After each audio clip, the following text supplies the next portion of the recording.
Hello friends. America, Israel और Iran, ये जो जंग रुकी हुई है, कभी स्टार्ट हो जाती है, कभी इसमें कुछ होता है, कभी ईरान मिसाइलें फायर कर देता है बहरीन में, ओमान में, कुवैत में। लेकिन अब ऐसा क्या हुआ कि अमेरिका के राष्ट्रपति डोनाल्ड ट्रंप ईरान पर हमला तो करने के पक्ष में है ही, ईरान को तो वो धमकियां देते ही रहते हैं, लेकिन उन्होंने अब ओमान को धमकी दे दी है। ओमान, जिसे कुछ समय पहले तक माना जा रहा था कि एक तटस्थ देश है, यानी अमेरिका भी उसको एज मीडिएटर मान रहा था, ईरान भी एक मीडिएटर मान रहा था। और आपको याद होगा कि जब हमला किया था इजराइल और अमेरिका ने ईरान पर, पहला हमला फरवरी में, तब तक जो मध्यस्थ था इन दोनों के बीच बातचीत कराने का, वो ओमान ही था।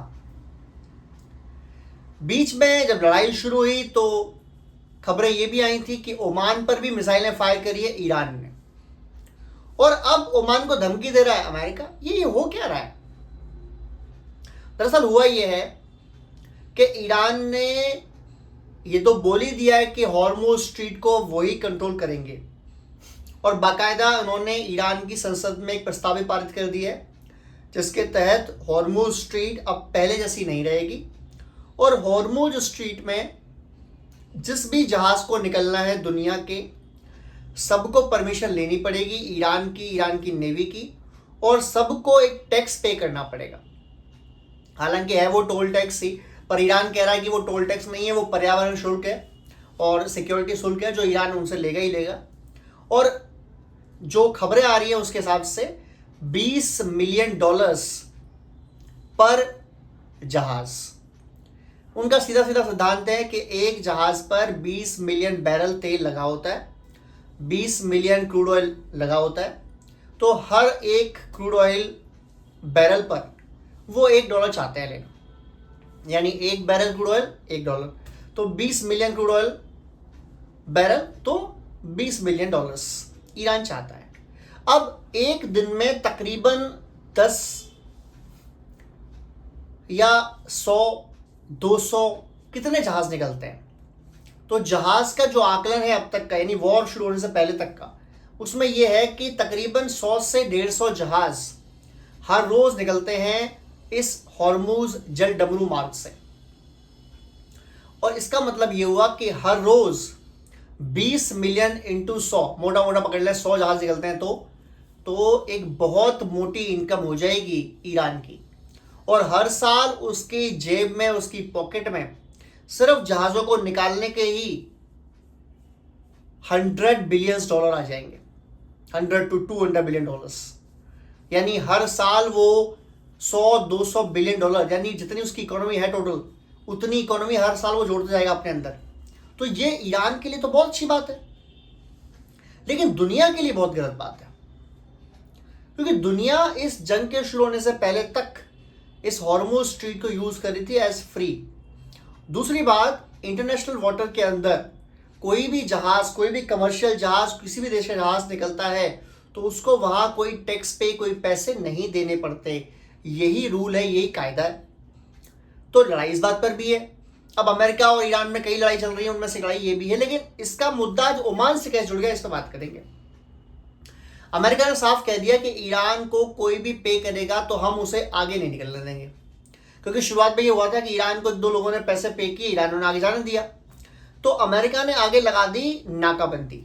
उन्होंने कहा कि ईरान से जो पैसे देके आ रहा है हम उसको भी नहीं निकलने देंगे, और हम ईरान के पोर्ट पर भी एक जहाज नहीं जाने देंगे, क्योंकि ईरान ने इलीगली सारे जो देश के जहाज हैं, दुनिया के जहाज हैं जो अरब कंट्रीज से व्यापार करते थे, इस हॉर्मुज स्ट्रीट से उनको रोक दिया है। तो अब ईरान भी कोई व्यापार नहीं करेगा, और काफी प्रेशर भी आया ईरान के पास। इसके बीच में 2-4-5 घंटे के लिए खोल भी दिया था हॉर्मुज स्ट्रीट, लेकिन अमेरिका ने बोला कि नहीं, ब्लॉकेड तब तक नहीं खुलेगा जब तक कि पूरी डील ना हो जाए, तो ईरान ने फिर बंद कर दिया वो। बहरहाल, अब ये तो उस समय की स्थिति थी। अब आज की स्थिति क्या है? ईरान ने बड़ी चालाकी से, बड़ा ब्रेन यूज करते हुए ओमान को साथ मिलाया, और यह कहा कि ओमान और ईरान इन दो देशों के बीच से निकलता है हॉर्मुज स्ट्रेट। तो हॉर्मुज स्ट्रेट से जो भी अब जहाज निकलेगा उसमें हम टैक्स लेंगे, हम पेमेंट लेंगे। और पेमेंट जैसा मैंने बताया कि जो अभी कोई ऑफिशियल तो है नहीं, तो $20 मिलियन का एक प्रस्ताव है। तो अगर वो करते हैं तो उसमें एक हिस्सा ओमान को भी दिया जाएगा। अब ये श्योर नहीं है कि ओमान को आधा दिया जाएगा, 20% दिया जाएगा, 25% दिया जाएगा, 10% दिया जाएगा, या जो भी दूध दिया जाएगा, वो भी फिक्स नहीं है, वो बताया नहीं है ईरान ने। बट उनका मानना है कि उनको दिया जाएगा। और इसलिए ईरान के विदेश मंत्री सैयद अब्बास अरागची ओमान पहुंचे, ओमान के विदेश मंत्री से मुलाकात करी और ओमान की हाँ है ऐसा उन्होंने मीडिया में बोल भी दिया। इनिशियली ओमान ने मना किया कि हमको नहीं चाहिए, ऐसा कोई टैक्स ओमान नहीं चाहता लेना, जब शुरुआत की बात हुई थी। बट बाद में शायद ओमान को नजर आया होगा कि पैसा मिल रहा है फ्री में, क्यों मना करना है। अगर एक मान भी लें कि साल का $200 बिलियन आ रहा है और ओमान को 25% मिलना है, तो ओमान को तो $50 बिलियन मिल जाएगा फ्री फंड के। सारी सेफ्टी रख रखाव ईरान करेगा, ओमान को पैसे का चेक आ जाएगा, तो कोई दिक्कत नहीं है, क्या बुराई है। इस पर डोनाल्ड ट्रंप बिफर गए, गुस्सा हो गए, चिढ़ गए।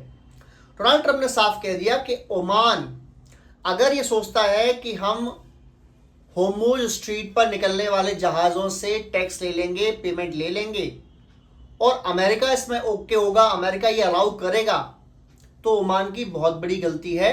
अगर ऐसा होता है तो हम ओमान को ब्लो अप कर देंगे, यानी तबाह कर देंगे। अब डोनाल्ड ट्रंप की ये तो आदत है, उनको ये तो इसमें कोई फैसला लेने में कोई डिस्टर्बेंस है ही नहीं। वो ये तो मानते ही नहीं कि कौन दोस्त कौन दुश्मन। वो सीधा कहते हैं कि अगर आप मेरी बात मानते हो, आप मेरे दोस्त हो, भाई हो, आप महान हो, वगैरह वगैरह। पर अगर आप मेरी बात नहीं मानते हो तो हम आपको खत्म कर देंगे, बर्बाद कर देंगे। इस तरह की लैंग्वेज वो यूज करते ही हैं, दोस्त हो दुश्मन हो, उससे कोई मतलब नहीं उनको। तो उन्होंने साफ बोल दिया कि ओमान को ब्लॉक कर देंगे।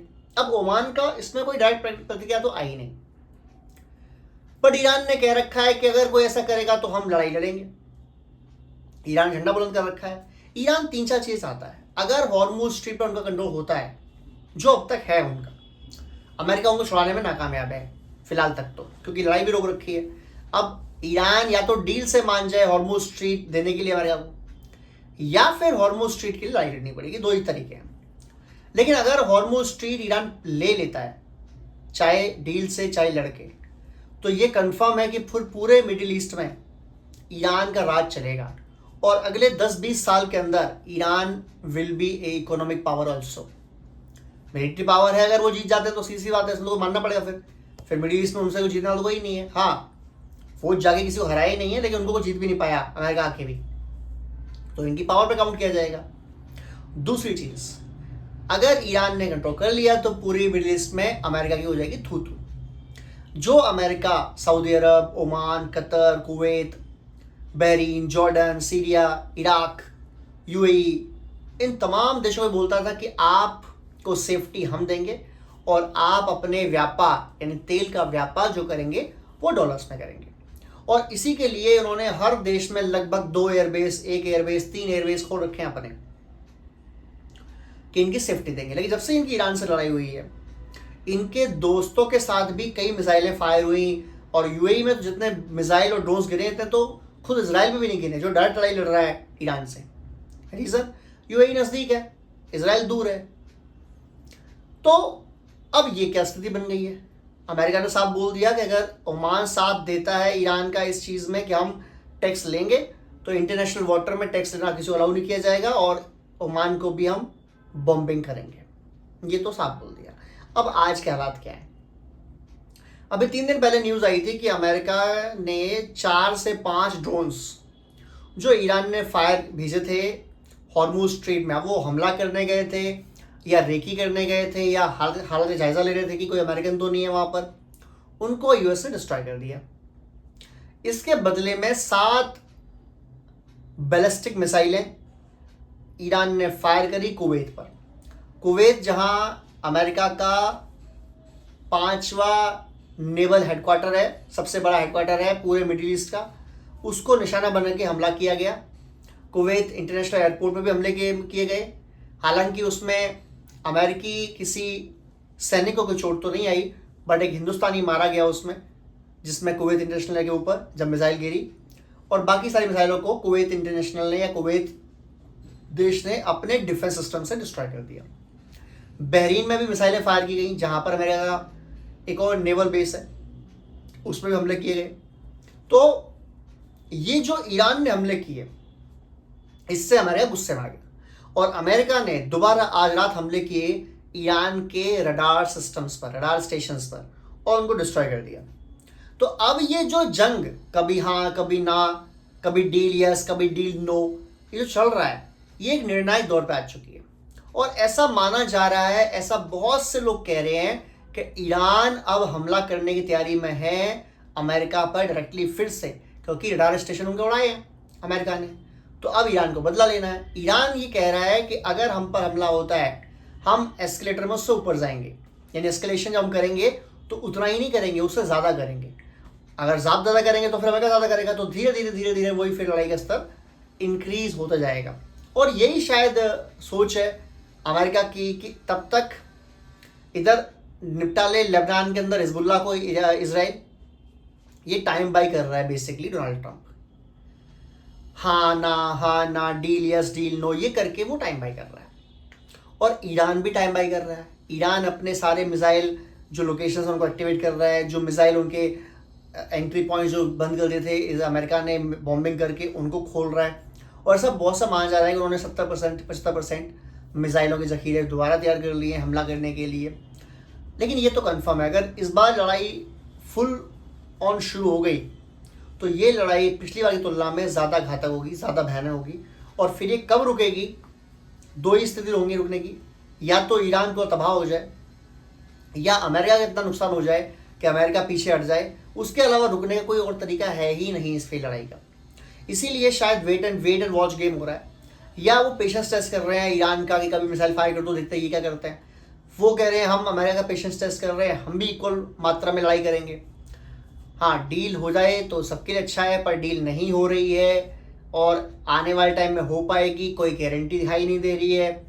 तो भविष्य तो इसमें अंधकार का है। दुनिया में शेयर मार्केट दुनिया के टूटे पड़े हैं, महंगाई हर देश में बढ़ती आ रही है, खासकर वो देश जहाँ पर ऑयल का इंपोर्ट एक्सपोर्ट इराक, ईरान या Saudi Arabia, middle east countries से होता था, हॉर्मुज़ स्ट्रेट से होता था, वहाँ दिक्कतें हो रही हैं। खुद अमेरिका के अंदर 60% रेट बढ़ चुके हैं पेट्रोल डीजल के, जो खुद अपने मैन्युफैक्चरिंग करता है, खुद निकालता है, खुद के पास उनकी रिफाइनरीज है, फिर भी ये हालत है। भारत में भी अब रोज़ रोज़ पेट्रोल डीजल गैस वगैरह के दाम बढ़ रहे हैं, मतलब धीरे धीरे बढ़ रहे हैं, लेकिन इंक्रीजमेंट तो है। और ये इंक्रीमेंट अच्छा नहीं है किसी भी देश के लिए जहां महंगाई को कंट्रोल करने की कोशिश की जाए। तो अब देखना ये है कि ये वॉर फिर शुरू हो जाता है या कोई बीच का रास्ता निकल आता है। आई एम होपफुल कि चलो यार लड़ाई रुक जाएगी एक दिन, और वो दिन जल्दी आएगा। लेकिन Donald Trump, Mostafa Ali Khamenei, Iran, America के रुख को देखते हुए ऐसा लगता नहीं है। और अगर ये दोनों एक डील तक चाहते भी पहुंचना तो इसराइल पहुंचने देगा नहीं, बिकॉज इसराइल का एक ही मोटिव है, इस हाल में अगर ईरान को छोड़ दिया गया तो ना सिर्फ ईरान और पावरफुल बन के निकलेगा बल्कि और रिच बन के निकलेगा। और दोनों ही केस इसराइल के लिए बहुत ज़्यादा ख़राब होंगे। तो इसराइल नहीं चाहता कि ये डील अभी हो, और इस स्थिति में तो बिल्कुल नहीं होनी चाहिए। बाकी देखते हैं क्या होता है क्या नहीं होता। जय हिंद, जय भारत।